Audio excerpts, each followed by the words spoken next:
Good afternoon, everyone. Good afternoon, Orange family. Thank you guys for accompanying me on this lovely Friday. Today, we have a topic that we're going to get into that is a bit new. More than anything, well, before I get into that, Daniel Gonzalez here. For those who don't know me, we are here with the ELEB Realty team. That is the team that I'm a part of here at Keller Williams. And we're here to bring you some new information that is hitting the market by storm. Starting with that, more than anything, it's all about the NAR lawsuit settlement that has been going on since last year. It's now been finalized this year and going into effect as of August 17th or 18th, one of those 2 days. Backtracking though, what is NAR? NAR is the National Association of REALTORS. They are the top of the top, and it just essentially kind of made the foundation for us realtors and how we work and things of that nature. Jumping into that, there's a lot of things that went into this lawsuit. More than anything, the biggest issue was price fixing and realtors not really being more transparent about their commissions. And that's where things kind of began to have a monopoly sense to the industry, and from there was a lot of other things that we could go into, but I'm going to bring you guys the concise and short and sweet version of this. If you would like more in-depth information, please by all means reach out, or just reach out. That said, so National Association of Realtors, before we dive into that lawsuit and what changes are coming, how are realtors currently paid as of right now in today's market, right? Transitioning into that, sellers always have to pay, essentially it's the current state of how we're going about this, the commission to the seller's agent or the listing agent, and from there the listing agent would give a cooperating broker or broker commission amount to the buyer's agent, right?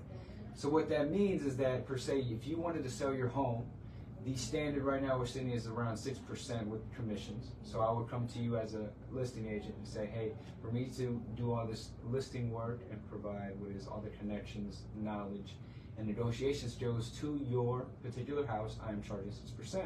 Now, that said, commissions have always been negotiable. That's the biggest thing that we kind of need everyone to understand, is that commissions always and will be negotiable, right? I'm not sure what all the other agents were kind of getting involved with, but you can read more into that when it comes down to the lawsuit. But you would go in there as a listing. Back to my example, I go in there, I have a listing for your home, right? You agree to pay me 6% commission. From there, I would take that 6% and break it in half into a cooperating broker amount that I would pay to the buyer's agent, right? So I would receive 3% and the buyer's agent would receive the other 3%, right?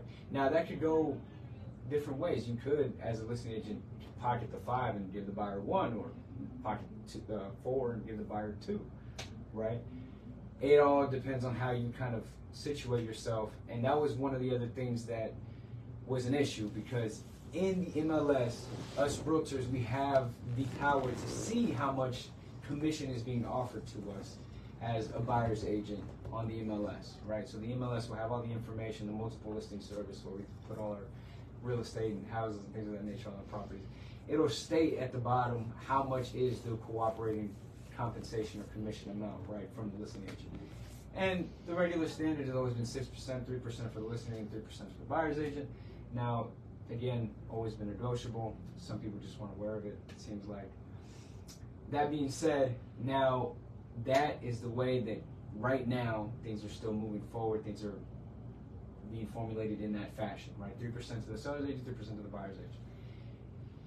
Indirectly, the buyer always paid for their buyer's agent compensation in their loan, right? What I mean by that is that when you went and got the loan from the bank and brought it to your seller, or brought it to the seller of the home, they would then, the seller, take out what is the commission, closing costs, all that stuff, from the debts that they owe from the sale of their home, right?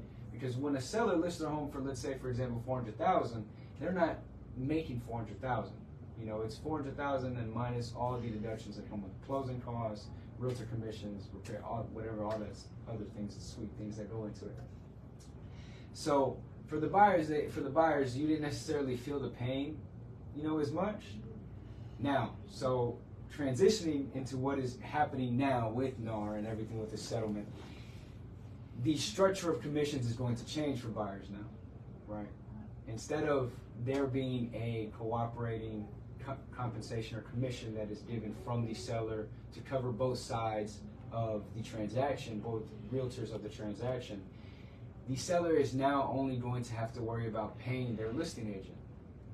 So where in turn would leave the buyer having to pay for their buyer's agent. There's three things that we're going to touch on for this whole change. There's the three most important, I would say, changes that are hitting the market compared to where we're at now. The first one is the structure of how this whole cooperating compensation or commission is going to hit buyers, agents, and buyers. Essentially, this will now be a conversation between you and your agent as a buyer and as a buyer's agent as to how much commission will be owed to them per transaction, per house, whatever it is that you guys kind of formulate. It can be per the amount of work. It can be a multitude of things, but the main thing is that now the seller is not going to pay your buyer's agent compensation or commission from the sale or proceeds of the home, right? It'll then, you can still negotiate what is your buyer's agent commission through the seller as a form of a concession, but it really depends as to the situation of what type of property and things of that nature. So first thing, buyer's agents are now going to have to be paid for by the buyer at closing, right? So the three biggest things you have to worry about now at the closing table is your down payment, your closing costs, and your buyer's agent compensation or commissions, right? It's something that you definitely want to consider and go ahead and start to prepare for, because these things are set to go into effect as of next month, right? There's a lot of ways that this is going to hit the market, but more than anything, buyers are just going to have to feel a bit more of the financial struggle. Now, what's the second thing that's going to change with this NAR settlement is the whole stated compensation on the MLS, right? So one of the things that was an issue was that if I saw, for example, not me as an agent, but other agents, unfortunately, would see an amount on MLS that would say, oh, they're not paying me 3%, they're only offering me 1.5 or 2%. Well, I'm just not going to show that property to my buyers. Next thing you know, your buyer is not seeing houses that they truly wanted to see because that agent came up with some type of excuse to not see the house. So that's changing now. Now this is going to eliminate the stated amount on the MLS of compensation, because it is now something that you have to negotiate with your agent to figure out how much they're going to gain or how much commission they're going to make. And it's that, I would say, is one of the good things about the whole lawsuit, because at the end of the day, there definitely was some excuses that were made to not show houses that should have been shown, right? At the same time, maybe the listing agent or the seller could have been a little bit more generous, but it's a multitude of things, right? And so that's the second thing. So the first thing is the buyer's agent is now going to have to be paid for by the buyer. The second thing is that the MLS stated compensation for the buyer's agent is now not going to be disclosed on the MLS. So the buyer's agent will not know how much they're getting paid, which they are not getting paid. It'll all be with the buyer instead of with the seller, right? So that whole idea of like, oh, buyers don't have to pay for their buyer's agent. No, you always paid for your agent. You just paid for it indirectly, right? You taking out the sale of the loan of the sale, giving that loan to the seller, proceeds would be taken out from there. Anyways, now the third thing is the way buyer's agents will now show properties in nationwide, right? Buyer's agents, at least here in Texas, I can speak for, we cannot legally show any properties unless we have a buyer agent representation agreement in place beforehand, right? Now, or back in the days, we could just show a property for the heck of it and there wouldn't be any type of issues. But now, and it wasn't really recommended, but now you really legally cannot be shown a property unless you have some type of buyer representation agreement. Now, the state is also changing this document to be in a short form and in a standard form. The short form is like, think of it as like you kind of dating the agent for a house, right? Let's say you just want to see a house in particular, you can use a short form to make sure that things, you're not necessarily committed to that agent yet. Call it the interview, right? Now, that said, that is going to be one of the things that you really have to make sure you are aware of, because as a buyer's agent, there's a lot of Things to pay attention to if you don't have that buyer's agent agreement in place as an agent and for the buyer, really just securing who has their best interest for you. Because at the end of the day, if I don't have a buyer representation agreement with my buyer, then technically, legally, I work for the seller. I do not work for the buyer. Right? The best interests that I have to protect are for the seller. That said, there's many other things that kind of we could go about, and it could be we could turn this into a 30 minutes or an hour long live, but we'll go ahead and stick to the conciseness. Those are the main points of the lawsuit.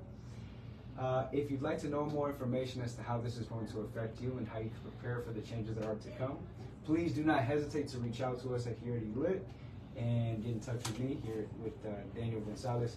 Now, I did want to touch on one more thing before I let you guys go, and that is a question that I like to leave you guys with. You know, at the end of the day, why is it that you guys hire a real estate agent? There's 3 reasons why, me in particular, to the core of my belief, I feel that people need a real estate agent. And that's 1, the connections. What connections do you have that you can implement to make sure that you get everything that you need from the transaction and also get the best price and deal and numbers that you can? And then not only who do you contact, but how do you get in contact with them? You're not boots in the field on the ground every day like I am. Connections is something that I can just that you need, right? Second thing is knowledge of the market. Understanding what the current state of the market is and what the future market could be and what the history of the market has been. Having that knowledge as to what it is that this market is all truly about. And the last thing is negotiations. How do you know you're not leaving money on the table? How do you know you're not paying too much? How do you know if the area or the offer that you're sending is not over or too little to what the neighborhood is selling for? How do you know that you're having the right conversations with the listing agent to really understand what the sellers really need? So if you don't have those 3 things, how do you really plan to succeed or be in the best position? Remember, we're only one call away to finding your way here in real estate, in the real estate world, and my phone number is 512-590-0740. Again, it's 512-590-0740. I don't know if we have any questions in the, okay, perfect. Please reach out to us if you guys ever need anything, either through my phone number or through social media. We're here for you guys through anything that we can be here for you guys, and I appreciate your time. And you guys have a lovely Friday, and take care. God bless.